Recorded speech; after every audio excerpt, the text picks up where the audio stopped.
Happy Tuesday, everybody. Welcome to a CI Chit Chat. Excited to have Brad here with me. Brad's been on the show before. He's the COO here at Continuum. We're going to talk about what we've been hearing from the USDA and some of the stuff going on in DC. Brad and I have been pretty in tune with it. So we're going to share with you all our thoughts and our ideas and what we see happening and um, try not to speculate too much, but we got to kind of speculate a little bit because there's a lot of unknowns yet.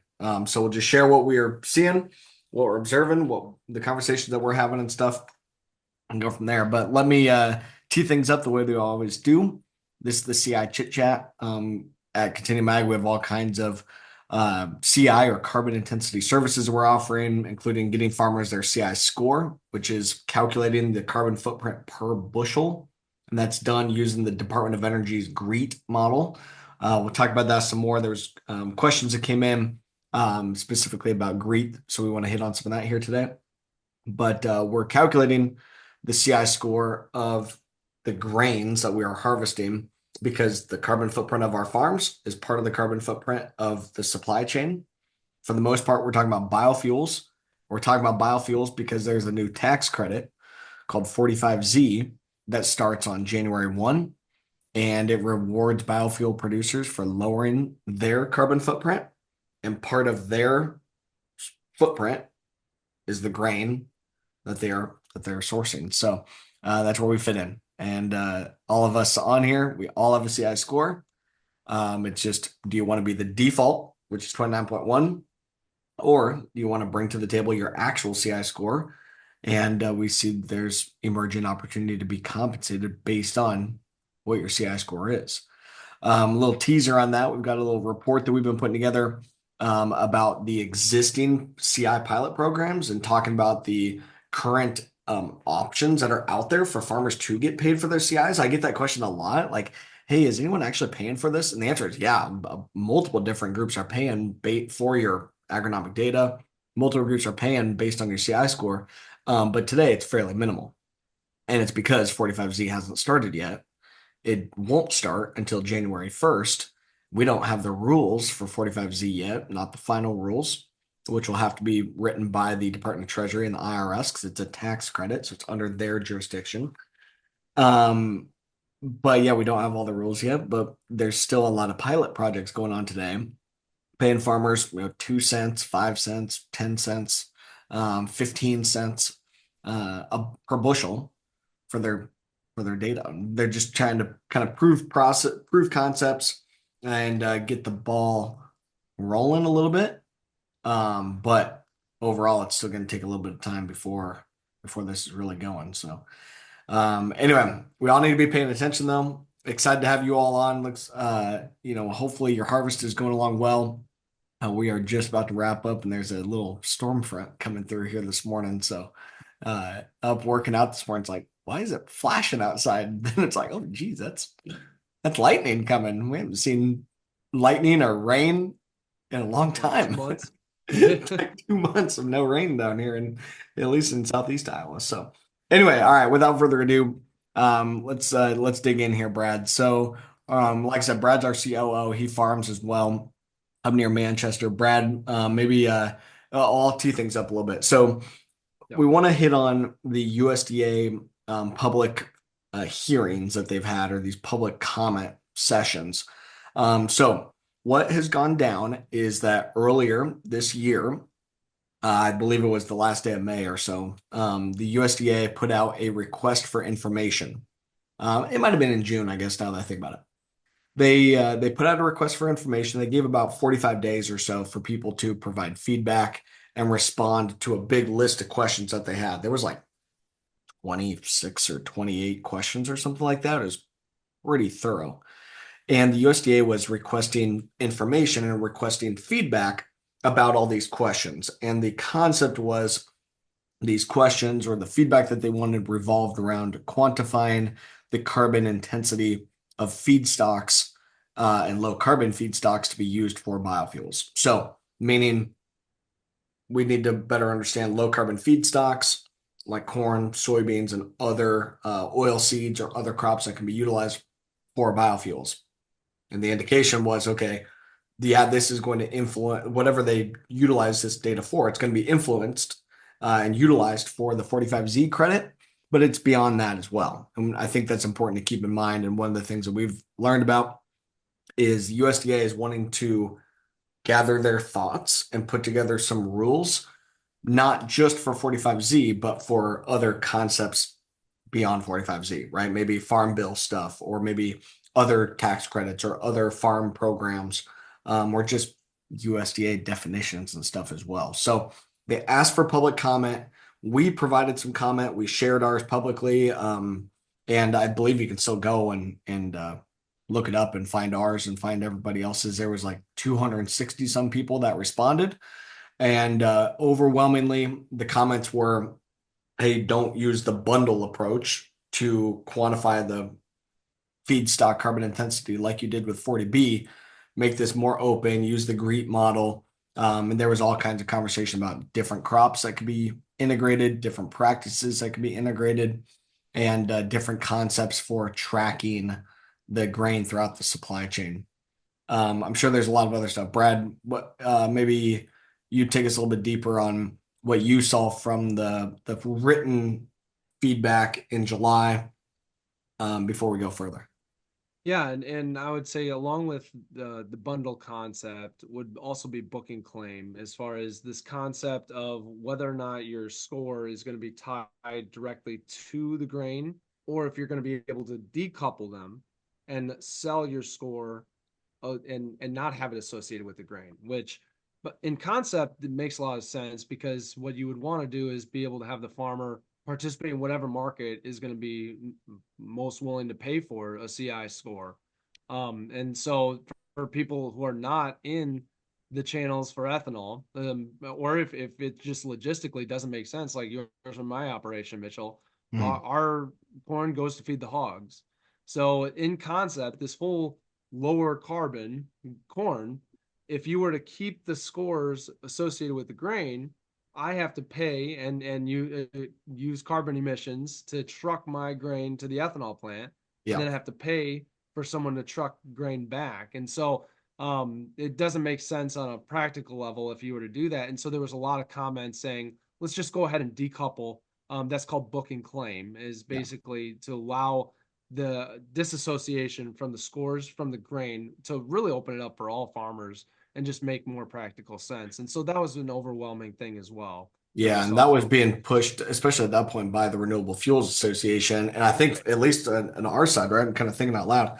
We weren't necessarily thinking about book and claim No. before the public comment closed, and we were reading through other people's comments, and there was people talking about book and claim, where yeah, Brad, myself, a lot of farmers on here, we could create these verified CI certificates, and then they could be sold to anybody, kind of like a carbon credit is sold, or in biofuels, it's how the RINs work, the Yep. renewable identification numbers, the RINs for the renewable fuel standard.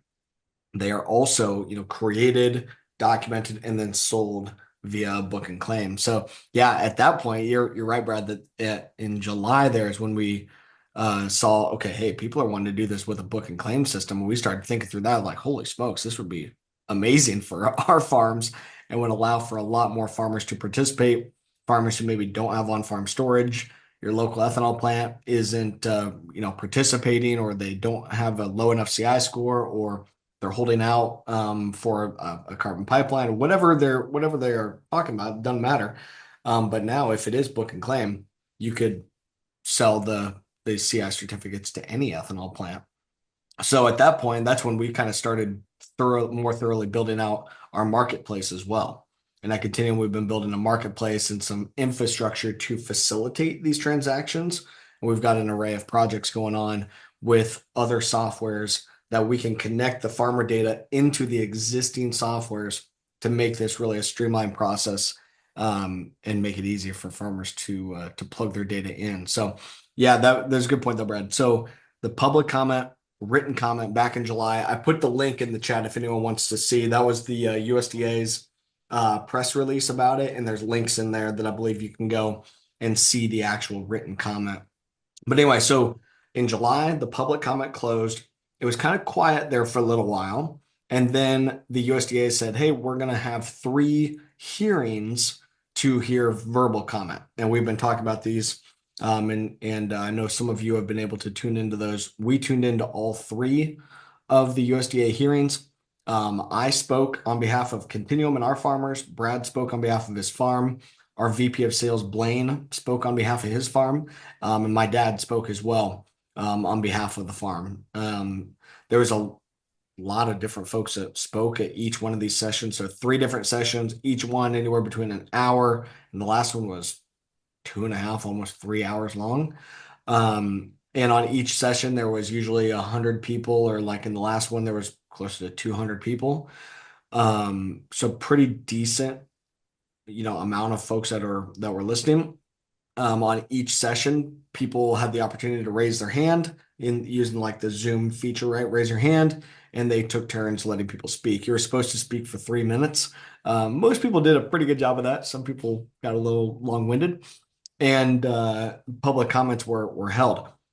Brad, do you want to maybe go first with your take? You listened to all three of the sessions, so did I. What was your kind of hot take on what you heard as overall themes and your take on the verbal comments? Yeah, the good news is I would say that for the most part, you're going to have the rogue environmentalists on every once in a while, but for the most part, the public was on the same page as far as what we want from this, and overwhelmingly, um, we want to use the GREET CI score as the scoreboard, and that's really what it comes down to. Is the USDA has continued to go back and forth as far as what is going to be their rules or guidelines, that ultimately the IRS is going to be the one to make the decision on how this is going to work, because they're the ones by law that's going to be issuing these tax credits. And so USDA is almost just the guiding, the guide as far as how the IRS is going to do this. And it's really important that they get it right from a practical standpoint. And so overwhelmingly, I think that the public has said, let's go ahead and use GREET. I would also say that there are plenty of groups pointing out the flaws of GREET as well, Yeah. which no doubt the GREET model is not 100% perfect. We would love to be able to see more grains in the model itself, so we can open it up to more grains as well. And yeah, to just have it make more sense. Certainly, Continuum can see those flaws as well, but we got to think about priority here. Really, when it comes to is done better than perfect? We certainly are in the camp of done is much more important than being perfect at this Yeah. point. Mitchell, you made the Yeah, comment multiple 100%. times as far as 2 months. We've got this thing due in 2 months. We can't be messing around trying to add more grains and do it. If there's anything that can be done, it would be to include all counties for SOC calculation, Yep. which makes sense. Yep. If that's possible, that would be the number one focus if you were to adjust the GREET model. But if it's not possible, done is better than perfect. Is really the overwhelming Yeah, there was a lot stance of from the comments public. about like yeah, adding other crops like winter pennycress, winter camelina, adding new practices and stuff like biochar and enhanced rock weathering or other practices like that. So there's different people All great wanting stuff. these new add-ons to the GREET model. And our comment is like, hey, yeah, but in the future, like Brad, like what you said, we got 2 months. Like we can't add all of these new things to the GREET model in under only 2 months. Like we should have been having this conversation 2 years ago when this law was passed and figuring out at that point what additional crops, what additional, feedstocks, what additional practices, and then maybe we would be able to have some of those added to the GREET model for the start of this thing. But gosh, it's too late at this point. So yeah, what we would suggest is if you're using camelina or other crops that are going into biofuels, you can still utilize a software like ours, Topsoil, to document your practices. And then when they do update the GREET model, now we can calculate a CI score, and then you could maybe look back or amend tax credits or plug that number in after you're able to run the score. But don't hold up the entire tax credit trying to make all these additional adjustments to the GREET model. And we don't know exactly if they are doing that. We don't know when a new GREET model is going to Right. be announced. We don't know if they're going to make a modified GREET model specifically for 45Z. That's what they did with 40B. They made the 40B GREET model. It had a big longer name than that, but yeah, like you said, Brad, what we really want, and this kind of goes to the question that we had, one of the questions we had come in here from Bill in Wisconsin, the updates about the GREET model. Really, what we want is every single county needs to have a SOC or a soil organic carbon component to the calculation.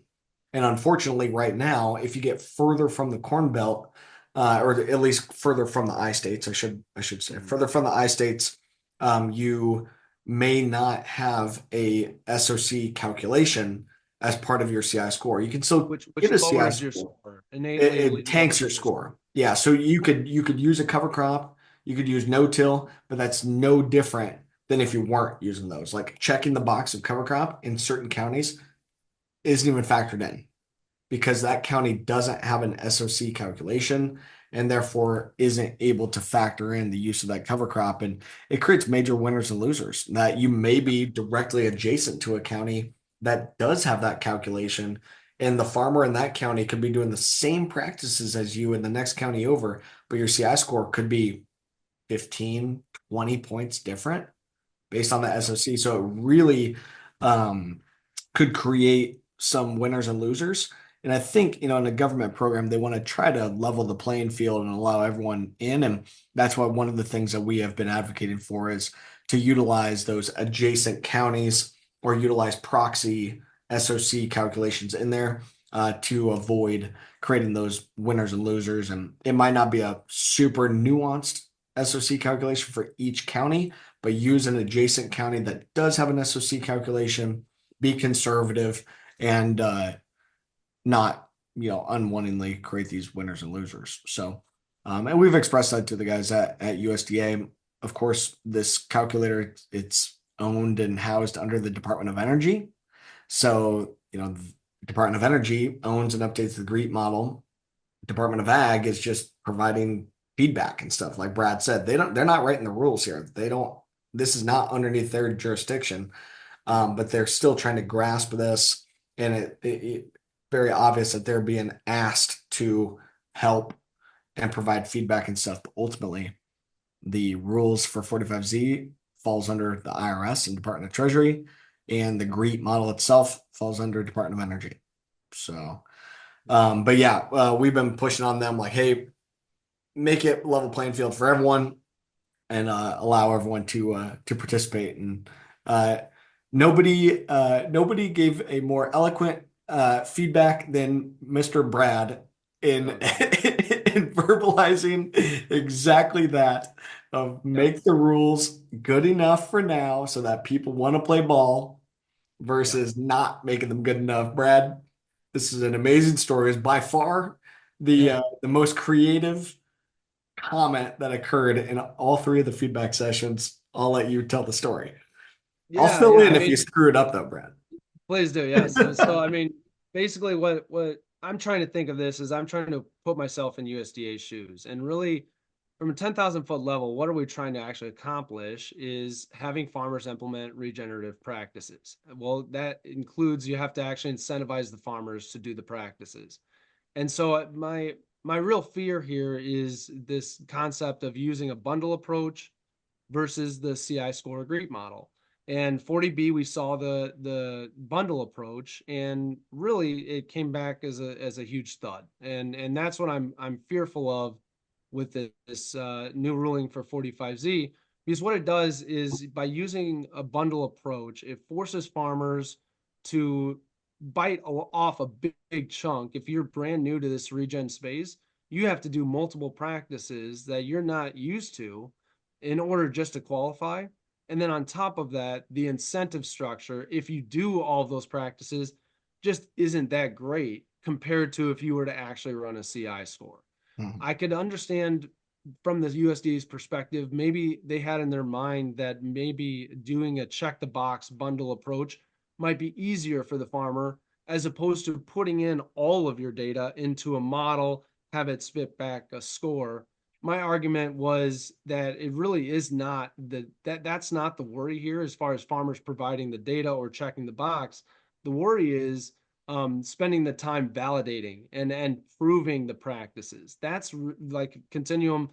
What are we at now? 325 million bushels scored, Yeah. and we already are in the middle of submitting our first tranche. We've been in the trenches here as far as understanding how this process is going to go. And the time consuming thing is not the initial put in the data. The time consuming thing for this whole thing is providing the Sure. supplemental evidence Yeah. to say that we actually did what we said we did. That's really the time consuming thing. And whether you use the bundle approach or the CI score approach, that time constraint is the exact same. And so my fear is if you're going to go for a bundle approach just to make it easier, you're not actually achieving that. And then on top of that, you're just not creating the incentive structure. So what Mitchell was talking about as far as the more creative part, I think that a lot of people are thinking about it in their head that you whether it's a bundle approach or the greed score, it's a different way to score the same game. Mhm. And my opinion is you're actually not scoring the same game at all. You're changing the game entirely if you use a bundle approach versus a greed score approach. And yeah, it might be crude using the CI score. I likened it to playing football before the forward pass, but at least it was a game someone wanted to play. At least it was something that people were interested in playing versus I've likened the bundle approach to ribbon dancing. No one's going to want to play it. And that's the key thing here is we're not looking at different ways to score the same game. We're looking at completely different sports here. And Mhm. if you go with a bundle approach, you're not going to achieve this mass adaptation of regen practices because no one's going to want to participate. And so I think that was my analogy, but that message we heard over and over Yeah. and over through those Yeah, we bundle. we did hear it over and over. And Brad just put it in the analogy, right, of like, hey, Yeah, make the rules, even though they're not going to be perfect, but we can they're build not. off of them, like how football started, and now it's Yeah, massive. yeah, Versus Brad told him Olympic ribbon dancing, and that like, yeah. okay, sure, it's there, but like nobody cares. No one Like, does it. Yeah, nobody exactly. nobody cares. So same type of thing here. Okay, if you do a bundle and nobody's really able to participate, or it doesn't incentivize more farmers to adopt the practices, like who cares? Like, sure, it's there, sure, it's an Olympic sport, but like if nobody's paying attention to it and it just fizzles and nobody is encouraged to pursue that, like what are we doing here then? So Yep. now, one of the other pieces that I skipped over, so we had a one-on-one conversation, not one-on-one, but a small group, closed room conversation with some of the guys at USDA. And so Brad and I kind of knew where their heads were going into these feedback sessions. And we really tailored our message, and we've talked about it a lot here. Our message to them is use the GREET model, no bundles. Book and claim would be a lot easier than anything else, so go with that and get the rules out. And knowing that you can change them in the future. There's already a bipartisan bill introduced to make this a 10-year tax credit. Like they get the rules out now, encourage enough people to participate that this gets the ball rolling, and then you can always improve the rules as we go. But the one of the things that I believe is happening after talking with them in our small group is that they they wanted it they're looking to write a rule, and we believe that they're wanting to write a rule to define what is climate smart ag. So that concept of a climate smart commodity has been hit on multiple times, right? You have the climate smart commodity grants, the couple $1 billion in grants that USDA rolled out in their 140 projects or whatever. So you have the climate smart commodity grants. In the 40B rules, you had this concept of a CSA pilot project or a CSA farm, right? A climate smart ag pilot project farm. And in order to qualify as that, you had to do the bundle, like we're talking about cover crop, no-till, and stabilizers for corn, cover crop and no-till for soybeans. And that's fine for a climate smart commodity to have a couple different practices. But the Department of Energy and Department of Treasury here, the IRS, they're not looking to define what is a climate smart commodity. They need to define what is the carbon intensity of the feedstocks to be utilized for 45Z. And the CI of the feedstock it's very clear on how to calculate that. It's the GREET model. It's been around since 1994. It has lots of different practices involved in it, not just three or two.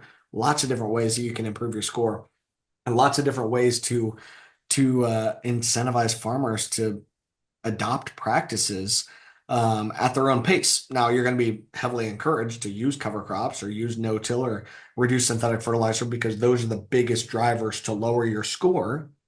But still, it enables everybody to participate, even if you're not doing all of the regenerative practices today. But at least you could start, get a score. You can start maybe making a little bit of money. It's not going to be as much as the farmer that's doing the full regen practices, like in Brad's farm and mine, and other farmers that are watching this. You're going to be able to get more because your score is already lower, but at least get the rules out and allow farmers to adopt and move the needle as they go. But yeah, our concern is that they want to define a climate smart commodity. They want to put a rule around that. And that's kind of holding up the process here because it's our understanding that USDA wants to publish a rule that then the Department of Treasury, when they publish their 45Z rules, they can kind of point to the USDA rule.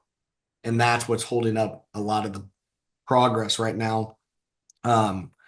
Now, I would say, I ultimately, mean, we're still in speculation there, we're but speculating. We're right, yeah, speculating. because Yep. I mean, but the concept makes sense, right? They're trying to marry this whole idea of climate smart to CI scores, when in reality it might be mutually exclusive. You know, they're Yep. two very different things, and that's time consuming to try and figure out how do we get these two things to merge together. Yep. And I don't know, like, yeah, it to me, you don't want to necessarily get too hung up on that. Just try and focus on what's the law at hand, what's the task at hand, and help the IRS actually get these guidelines out, and Yeah. instead of focusing on marrying the two. Yeah.